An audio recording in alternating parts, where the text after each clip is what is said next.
YCP పార్టీలో YS Jaganmohan Reddy తర్వాత వినపడిన పేరు విజయసాయిరెడ్డి.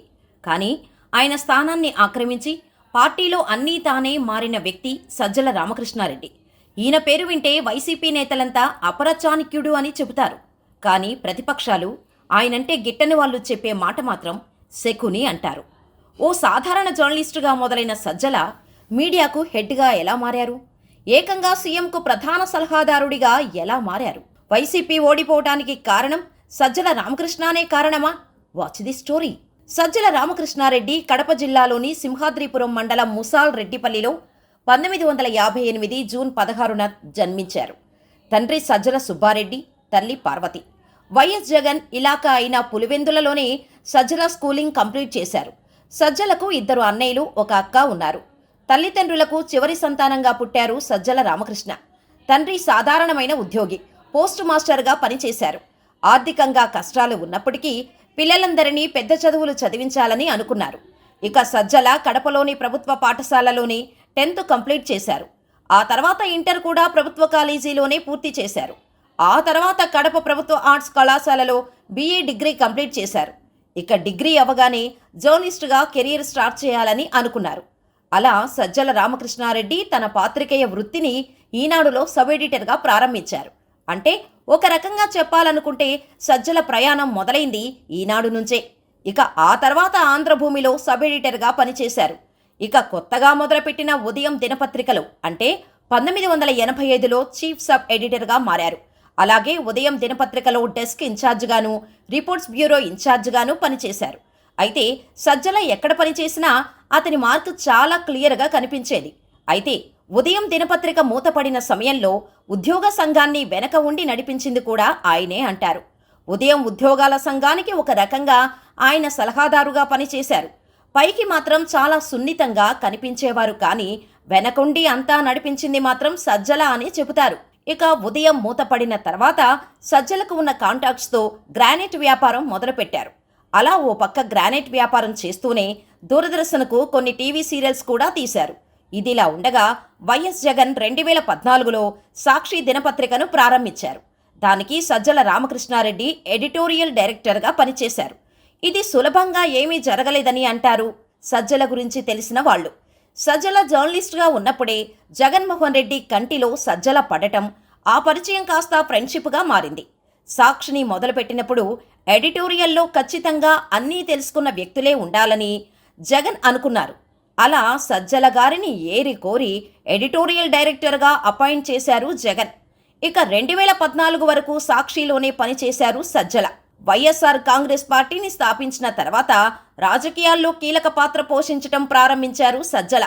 ఓవైపు సాక్షి ఎడిటోరియల్ డైరెక్టర్ బాధ్యతలు నిర్వహిస్తూనే మరోవైపు వైసీపీ రాజకీయ సలహాదారుగా, వైఎస్ జగన్ రాజకీయ సలహాదారుగా పనిచేస్తూ వచ్చారు. 2019లో వైసీపీ అధికారంలోకి వచ్చిన తర్వాత సాక్షి మీడియాకు senior journalist K Ramachandramurthy editorial డైరెక్టర్గా అపాయింట్ అయ్యాక సజ్జల పూర్తిగా సాక్షి నుంచి తప్పుకున్నారు. అయితే సజ్జల రాజకీయ ప్రస్థానం మొదలు కావటానికి ముఖ్య కారణం వైఎస్ రాజశేఖర్ రెడ్డి అకాల మరణమని చెబుతుంటారు. ఆయన మరణం తర్వాత వైఎస్ జగన్కు కీలక సమయాల్లో సలహాలు ఇవ్వటం మొదలుపెట్టారు. అలా జగన్కు మరింత దగ్గరయ్యారు సజ్జల. వైఎస్ మరణానంతరం జగన్ జైలులో ఉన్నా బయట ఉండి అంతా నడిపించింది సజ్జలనే. చివరికి 2019లో వైసీపీ అధికారంలోకి వచ్చాక వైఎస్ఆర్సీపీ రాజకీయ కార్యదర్శిగా, ప్రధాన కార్యదర్శిగా, రాజకీయ వ్యూహకర్తగా పనిచేశారు. వైసీపీ అధికారంలోకి వచ్చిన తర్వాత ఆయన ప్రభుత్వ సలహాదారుగా నియమితులయ్యారు. అదే సమయంలో వైఎస్ జగన్ రాజకీయ కార్యదర్శిగా కూడా పనిచేశారు. ఇక వైసీపీ అధికారంలోకి రాగానే తెలుగుదేశం పార్టీపైన, ఆ పార్టీ అధినేత చంద్రబాబు పైన తనదైన రీతిలో విమర్శలు గుప్పించేవారు. అయితే ప్రభుత్వ సలహాదారుడి స్థానంలో ఉండి రాజకీయాలు మాట్లాడవచ్చా, ఓ రాజకీయ పార్టీ తరపున వకాల్తా పుచ్చుకొని మాట్లాడవచ్చా అనేది వివాదంగా మారింది. అయినప్పటికీ సజ్జల వెనక్కి తగ్గలేదు.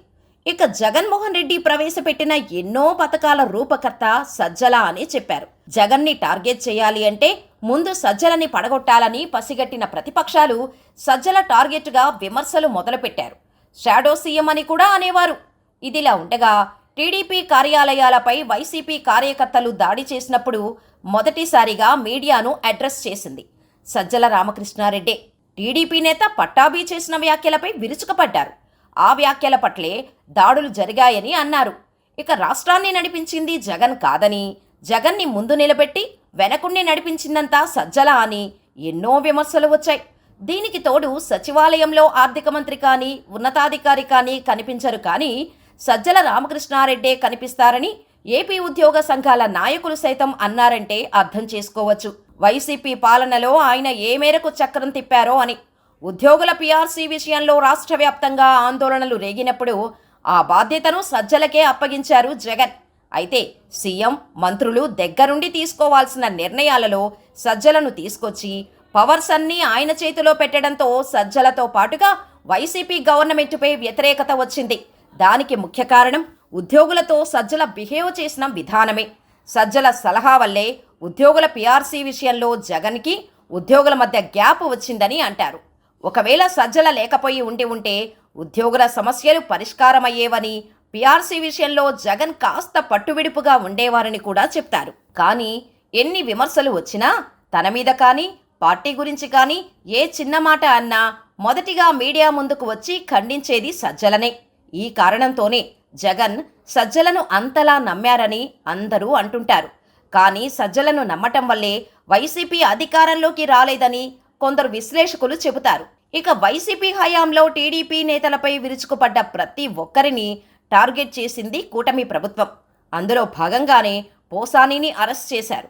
పోసాని స్టేట్మెంట్ ఆధారంగా ఇప్పుడు సజ్జలను, అతని కొడుకు సజ్జల భార్గవ్ని అరెస్ట్ చేసేందుకు రంగం సిద్ధం చేసినట్టు తెలుస్తోంది. పోలీసుల కస్టడీలో ఉన్న పోసాని స్వయంగా తనకు తాను అనుకొని కావాలని చంద్రబాబు, పవన్ కళ్యాణ్ల మీద అలా మాట్లాడలేదని సజ్జల రామకృష్ణారెడ్డి, ఆయన కుమారుడు సజ్జల భార్గవ్ రెడ్డిలు సూచించిన స్క్రిప్టు ప్రకారమే చంద్రబాబు, పవన్ కళ్యాణ్, వారి కుటుంబ సభ్యులు కమ్మ సామాజిక వర్గం మీద ప్రెస్ మీట్లు పెట్టి మాట్లాడటం కానీ, సోషల్ మీడియాలో బూతులు తిట్టడం కానీ చేశానట్టు వాంగ్మూలం ఇచ్చారు. వారిచ్చిన స్క్రిప్టు ప్రకారమే విద్వేషాలు రెచ్చగొట్టేలా మాట్లాడారని పోలీసులకు ఇచ్చిన వాంగ్మూలంలో తన నేరాన్ని అంగీకరిస్తున్నట్టు పోసాని చెప్పారు. దీంతో సజ్జలతో పాటుగా అతని కుమారుడు భార్గవ్ అరెస్టు తప్పదనే ప్రచారం కూటమి శ్రేణుల్లో సాగుతోంది. మరి మీరేమనుకుంటున్నారో మాకు కామెంట్ చేయండి.